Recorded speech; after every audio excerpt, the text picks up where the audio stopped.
Cliff Allman, welcome to another free video lesson from my membership site. Today I'm using a very kind of watered down configuration for the demonstration of what I'm going to do.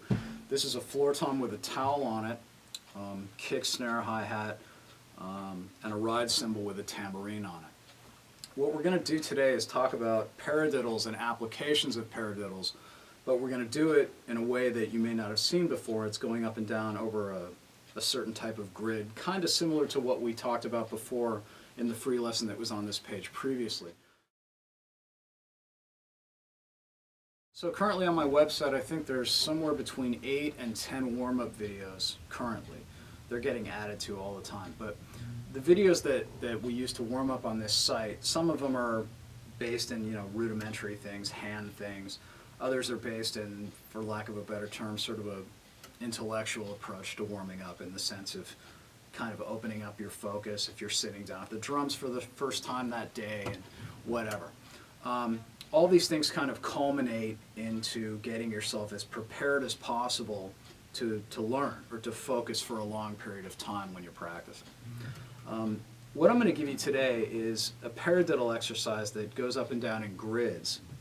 And it's a simple concept, but when you start applying it to different orchestrations, you can actually use it to start distancing or putting distance between your hands and what your ear is telling you is happening, for lack of a better term. It's kind of hard to explain.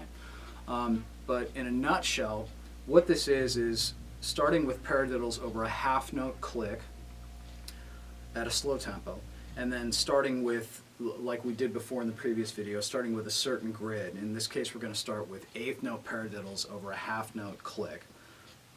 Eighth notes we're going to call fours. Okay, so in other words, if we're playing fours over, if this is our half note, quarter notes half notes 1, 2, 3, quarter notes are 1, 2, 3, 4, eighths are 1, 2, 3, 4, 1, 2, 3, 4, right? That 1, 2, 3, 4 is going to be what we call fours, and we're going to start there, and we're going to go up to 8 and back down via a grid. 4, 5, 6, 7, and 8, and then back down. Okay. Previously, in the free lesson I sent out, we did this same thing using singles and orchestrating them around a drum kit. And the intent there was to try to get you to sort of let go of what your hands were doing and just try to create a phrase. Okay. This exercise is going to do a little bit of the opposite of that, but it still has sort of the same desired effect down the road. It just takes a minute to get to it. What we're going to do today is take a specific sticking and do that. So in other words, we're going to start off playing fours with paradiddles, and then we're going to go up and down the grid using only paradiddles. Okay? And we're going to stick to this process. We're going to do this in 4-bar phrases, because that way we will always end up with our right hand leading at the end of the 4-bar phrase. Okay?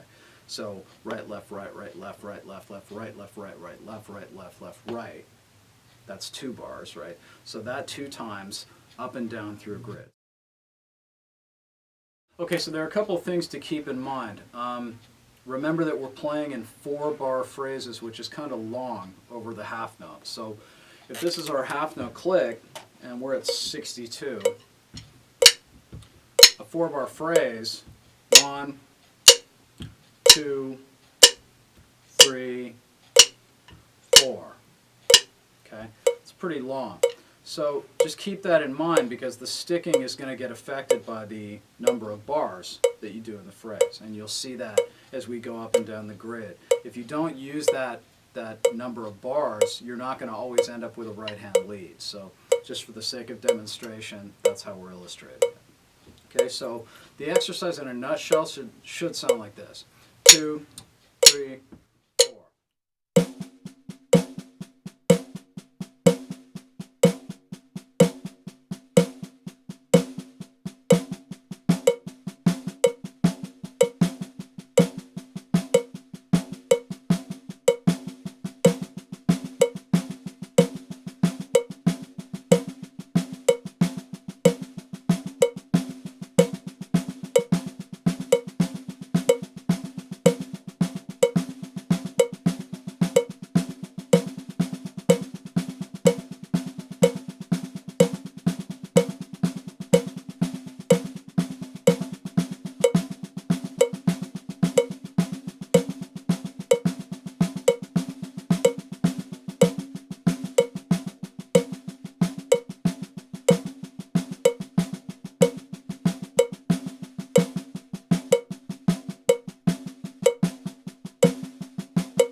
Now, hopefully that's pretty self-explanatory. You'll notice a couple things I didn't mention. One, I'm accenting the first note of every paradiddle. Da, da, da, da, ba, da, da, ba, and I'm maintaining that through the grid.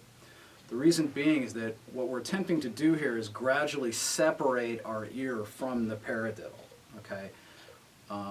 This is where that starts. And when you see how we orchestrate it down the road, you'll see why it's important to start focusing on that now, because it's going to get pretty complicated as the orchestrations move along. So there's that element. Again, you can see the 4-bar element of the sticks, or the sticking rather, with that up and down through the grid. The intent here is to not play linearly perfect or try to make everything perfectly even, any of that. It's about trying to stretch our inner clock a little bit, our concept of the pulse, be very aware of the click, transitioning through those grids, all those things. And you'll see how this is affected as we move along here and start orchestrating this around the kit. So this is orchestration 1. I would suggest that you work on that, get that very well established until you move to the next step.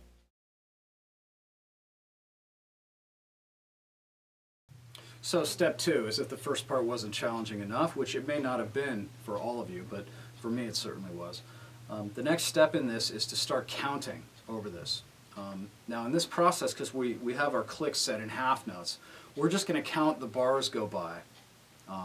We're going to count along with the half notes for all practical purposes. So 1, 2, 3, 4 as it goes by. But we're going to keep counting all the way up through the grid and back down while we play it. And we're still accenting the first note of each paradiddle and just going up and down through the grids consistently. Now, you may not see the value in this yet, but this is going to have a lot to do with separating your ear from what you're playing as we develop this exercise and go down the road with it. So it should sound like this. Again, 4-bar phrases at 62.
Okay, so now we're on to step 3. The next thing we're going to do with this is apply it in kind of a groove fashion. Well, not kind of a groove fashion, a groove fashion.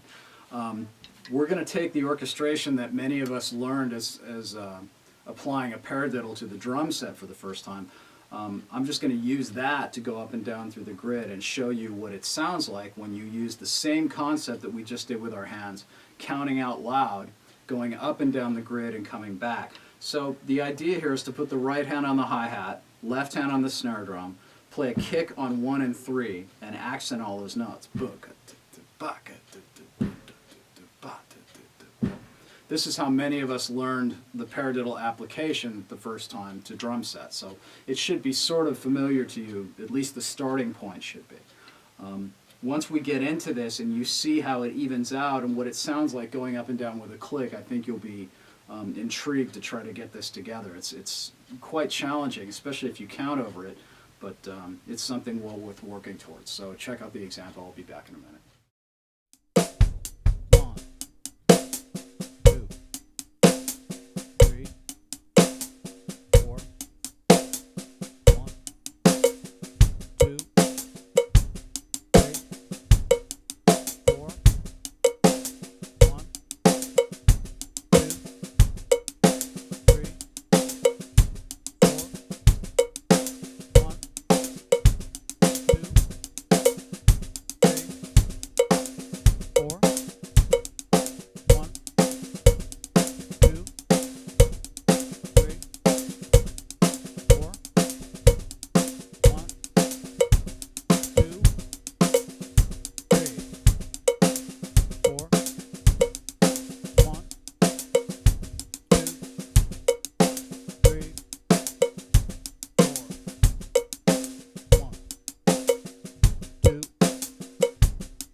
Okay, so now we've established our framework for what's to come next in these videos.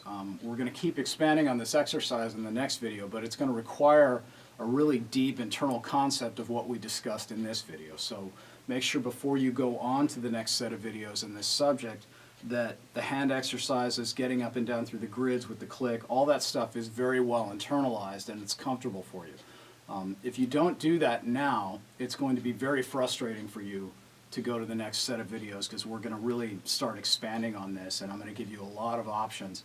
I think by the time you're done working on this for a while, you'll start to realize how many different concepts get culminated in this. You're going to be able to have a much broader sense of time, better inner clock concept. A lot of rudimentary elements are going to come into this. There are a lot of different things that are going to kind of separate your ear from what you're used to doing with a paradiddle, for lack of a better term. It's kind of a tough thing to explain, but you'll see as time goes on here how it works out for you. All right, so that's it. Thanks for watching. I'll see you in the next video.